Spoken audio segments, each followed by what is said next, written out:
Crawford-Spence rematch, in your opinion, given what happened the first time around, should it even happen? And does it look any different? I think that there's two questions there, I believe.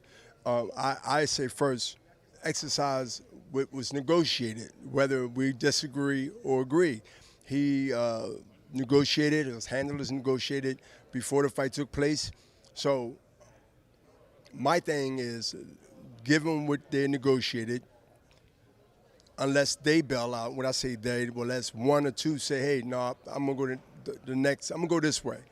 But he's locked in, so Crawford only can do but so much when it comes to fighting anyone else except Errol Spence because of the contract. I like to see Spence get the opportunity to show that that was an off night or super off night or whatever else that what was revealed or not, that he can explain it by getting his rematch and doing better, way better than he attempted to do the first fight. But yes, he has a rematch clause. Honor the rematch. As crazy and silly as it might sound, I've seen a lot of other things in other sports where I didn't want to see this again because I know they ain't have a chance on winning it. Some, if not over 60% of people might think that, but I think a little different. I think that not that he might win, but I think it would be different, which would be entertaining to us looking for it not to be any different than the first fight. So exercise what you negotiated, grant that on both sides, and then move on to, matter of fact, you should already have what you want to move on next to in the works anyway. That's what managers, advisors, promoters, that's what they do.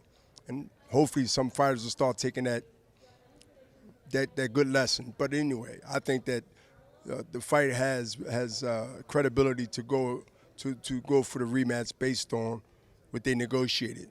Yeah, because a lot of people say, and I've been hearing, trainers, other fighters like, hey, that didn't look like the Errol. And other people are saying, don't say that. Don't take away from how good, how great, how special Terence Crawford is. Yeah, I mean, Errol Spence have to show that whatever was said, and a lot was said, that the second fight, because of the rematch that was negotiated, he has an opportunity to redeem himself, Spence. Give him that opportunity to redeem himself because he's exercising his right. So give him his rights. We're about giving people their rights, aren't we? So I think that no matter what I think or you think, he's exercising to prove that that was, as some would say, this or that wasn't him. Maybe it was the accident. Maybe it was this. Maybe it was that. He get a chance to make the loss right by getting the win. Who knows? We know what happened the first fight. In most cases in the history of boxing, it's normally in a big different the second fight. But one thing about boxing than any other sport, what you think is going to happen, who you think is going to win, there's always a judge or some kind of outcome in or a fight that it says, wait a minute, I didn't expect him to come that way. That is the excitement and I guess the mystery about boxing until it actually happens, who really is going to win. And we might get one of these special fights here, man. We might get one of these special trilogies. Well, that means that Spence going to have to win. Correct. Who knows? Who knows? Crawford has mentioned that he just wants big fights at this point, big money fights that will add on to his legacy. And he actually called for a fight against Canelo. Yeah, that's a huge big fight. What do you make of that? But the big fight, let me tell you that the big fight is, if you want to make big fights, you set up business to do big fights by having it first on paper, so you don't have to do that again. You don't have to negotiate that is already there. it's like the TV contracts when HBO was in boxing. You would get a 3-fight deal, you get a full fight deal. Any fighter out there that has that marquee value, where they can have a representation or representation to let them know is that, hey, you're going to get the title. When you get it, or if you get it, it's depending on the way they talk. You already set up where if you, Crawford, win this fight against Spence, then you become the man that beat the man. Now you in power. But your deal is already in place because prior to negotiating getting that opportunity, you already locked yourself into 3 fights, maybe 4 fights. So now when you do win, because you believed in yourself and it came to fruition, now you're going to say, I got this contract. Showtime. It was on Showtime, correct? Mm-hmm. I got this contract. I know I ain't the one that's supposed to win, but I won. Who y'all got next? Or let me give you the list and say, I can make 30 million. I can make 30 for this fight. I got 3 fighters on this contract that was pre-done before I made history. So let's get the dates together now. We got to put independence in there. And then move forward. See, these are the things that need to be taught to us. I'm going on something else, but not too deep. It ties in because now I'm giving knowledge. We have to learn that the more we know, the more we save in money, in time, which is that. And you don't have to rely and be dependent instead of being independent and understanding these things. Now they can sit you on the shelf with a big achievement or go through square one again or back to first base and say, hey. And that's time. We're not talking about a 26-year-old, 25 years old, 24 He's 36 at now. We're not talking to 25 or 24, 23, 22. So I think he knows, like 36, Father Time. But they know too. Yeah. You ain't the only one to know. You think you're an alien? You ain't the only. Man, these people watching this is going to be cracking up. Not only because You're referring to the alien stuff on the news? You got to be a friend of the alien. That response you just said. Alien. I've been an alien at some time, but I am an alien. Does he win? Can he beat him? Can he beat Canelo? Is his skill so much that he's able to bridge the weight classes? Trust me. He has a legitimate chance. Over 60% for his mind. If you say, Bernard, give me a number. Give me a number. He has an 85+ chance to beat Canelo. Why? Yeah. Because he's not going in there, from my understanding and what I see, and having a conversation with him years ago about what he wanted to accomplish, and now that he's here, that now he's not going in there to prove something, which will fall into Canelo's hand. He would love for him to prove something. That means you will stay there and try to prove something. But to go in there and to let him know, establish that from the first round, that I belong without showing that I am tough. I earned my position to be here. And I want to show you, even though you're being stubborn, that your time not only have came, but it's gone.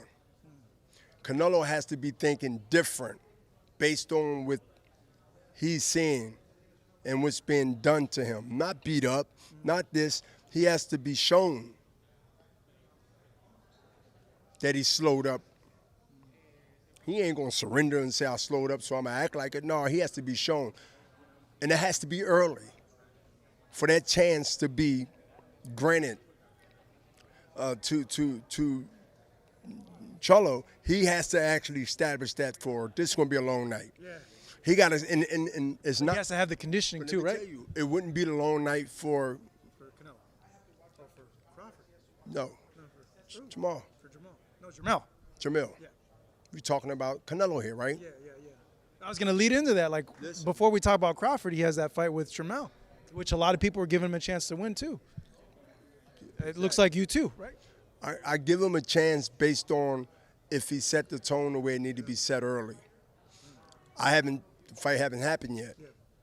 I would know how it's going to be before it gets to the 9th round. Is what he did at the beginning of it. Yeah. The beginning of it. Yeah, a lot of people are saying that conditioning is going to play a big part in this fight. A lot of other things. Yeah, but they say conditioning because Canelo will pressure you and wear you down, and that's how he gets you. It's more than that, yeah. the condition of this. Yeah. Your body only can get a certain level in shape, and then you can start declining where you out of shape. You ever heard of a thing called overtraining? You can overthink things too. I don't believe there's any human being in this world that haven't overthought something. Just like you can overtrain. That's why they say go and relax, take a nap, wake up, recharge. Because that's the best thing you can do, because I guarantee you when you do that, sports or non-sports, you will look at the picture in the deal, whatever that deal is, you'll look at it a whole lot different based on taking a 35 to 40-minute nap or 10-minute nap, a power nap, whatever it is that you need to come back and say, no, I would never do that. Well, you was talking like you was excited, but you went and took a nap and woke up. That nap helped you. It works for me. Yeah. So what I was saying with the conditioning part is people have said, like, hey, look at Caleb Plant. He was doing well, but Canelo wore him down. Look at someone like Bivol. Had conditioning. Obviously, he was bigger, more skillful, but Canelo has trouble with guys in the distance. And they said if Jermell can do that, there's a path there for him to win. He just has to be able to take the punches of Canelo and to last the 12 rounds. No, he don't. No. He just have to be able to avoid the punches enough where the punches is not solid, the punches is not connecting solid. Listen, you dealing, we're going to be at a gunfight. And bro, I said, what do you mean a gunfight? Okay. One guy has a smaller caliber, the other guy has a big caliber, right? You going up close to close, you having a stare down, you got a double barrel, I got a 22. I know I got a better chance of living and getting shot from the neck down than getting blown away with a double barrel 3 feet away from you. 3 feet. You splattered everywhere. Yeah. So whoever get there when they need to get there, whoever can't keep up with the pace, whether it's with the feet or with the hands or just all around skills, then they're going to see themselves taking chances and taking risks. You must have the bigger, stronger guy blowing at the wind.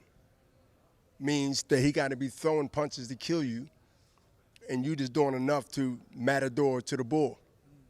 Have you seen matador to the bull. But have you seen that from Jermell? Is it capable? That should be the end of the conversation of interview. Yeah. Because when somebody tell you from all the evidence to show that you have one guy coming from one weight, he has to fight this way because he's with a bigger, stronger, still fresh guy named Canelo. The only thing I can think in September of all places, of months of the year, Independence has to be a matador versus the bull. What better way to end the holiday, right? Independence, you got the matador, the bull is coming. We know who the bull is. If the first couple of rounds come and you see Canelo dancing, moving back, there's a problem. Yeah, he has to be the bull in the fight. He has to be the bull. He will be. Why would a bigger, stronger guy that can hit you with one punch and knock you out? Not go in pressure, yeah. If he allows himself to get pushed back, that's bad news for him. No, I mean, not only bad news, why would you want to do that? You don't want to take chances. You get cut, headbutt. You want to take chances and get it out of the way. Even if you try to give the fans a couple of rounds, you're still playing with accidents happens. So just think about Matador and the bull. We've seen the bull do damage to the Matador in real life. We know it can happen. That means Charlo had to fight a perfect fight to not wind up being the bull's victim. Matador, Bull. I don't even have that patent. I would charge anybody if I had thought about this a couple of hours ago before we did this interview, because I'd have called the lawyer and made sure he patented it. But the Matador versus the Bull sums up everything dealing with the conversation. All right. My opinion. Yeah, to end it. That 20 minutes Yes, you ago. could. But in one word. But Man, honestly, give me a call for the like, not today, Bernard. in one word, who wins the fight? In your opinion, one word. We'll end it at that. Just tell me who's gonna win the fight. One word. The Matador, the Bull. No, you gotta Charlo or Canelo. I just said the Matador, the Bull. All right, he's staying on the fence with this one. No, it ain't even on the fence. The Matador and the Bull. Canelo's coming forward. He's definitely the Bull. And the Matador, we know who that is. So whoever do their job the best and be who they are will win. All right. Good seeing you, my man. The Matador